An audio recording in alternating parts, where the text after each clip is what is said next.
Here we go. Attempt at my second video. Big man here again, working on my 2004 GMC Sierra 2500.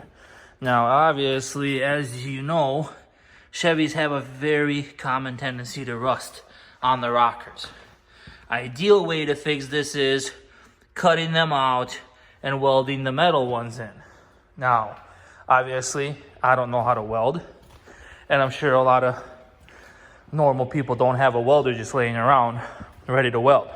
So what I do is I buy these bushwhacker slip-ons. Okay, now obviously this isn't a permanent fix forever, but it's definitely a very decent solution to hopefully get another year or two out of your truck where it doesn't look like a rust bucket. So for this, obviously I got some self-tappers, beautiful Milwaukee drill, and the rocker panels. They're actually in really good shape. It's a really good material they use to make them. They're very rugged, but yet very flexible, so they won't be cracking and breaking in the winter. I mean, especially here in Minnesota, obviously we need them to last. And again, this isn't rocket science what I'm about to show you, but I'm about to install them in like less than 3 minutes. So I usually like to start with the rear one first because it got that special little lip that goes over the cab corner.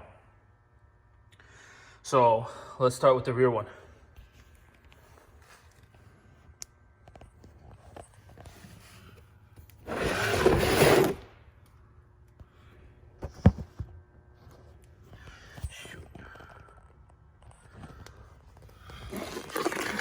So remove the double-sided tape here. I should have just done it and left one piece up, but anyways, remove the double-sided tape. There's 4 of them here.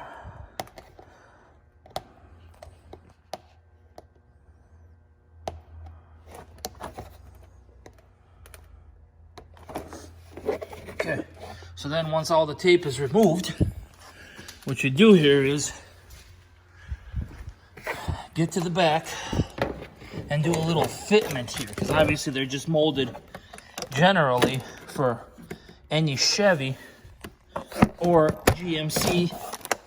They all have this rocker problem. Now, very important here on the corner. See, I mean, it covers up most of it, but not all the way, which is okay. We could put a little bed liner or something there to kind of keep it protected a little longer. But the corner here is very important. You want it to be really flush against the back here. Otherwise, the front one's not going to fit.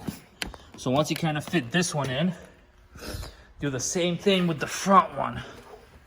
Peel the tape, and then you fit this on.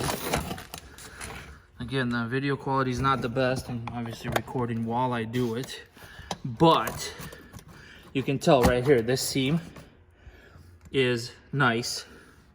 It fits right in that, and the fender is not in the way.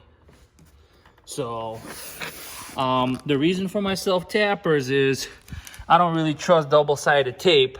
So what I do is I take about 3 of them and I screw them into the top part that actually has some structure. So with the double-sided tape removed and self-tapper in, like so, and it hides obviously when the door closes it. You can't see it besides when you open it, but this is kind of what you'd expect to see after you install them. Again, you don't have to put the self-tappers on there if you don't want to, but I noticed one thing: it stays a lot longer if you put them on. So right here, I would put a piece of tape on and just bed line it down to make it look like it's the extension of the rocker. And if your fenders are obviously rusty, Bushwhacker also makes these beautiful fender flares. Also super easy to install. I'll probably do it on my next video. Well, hope you enjoyed.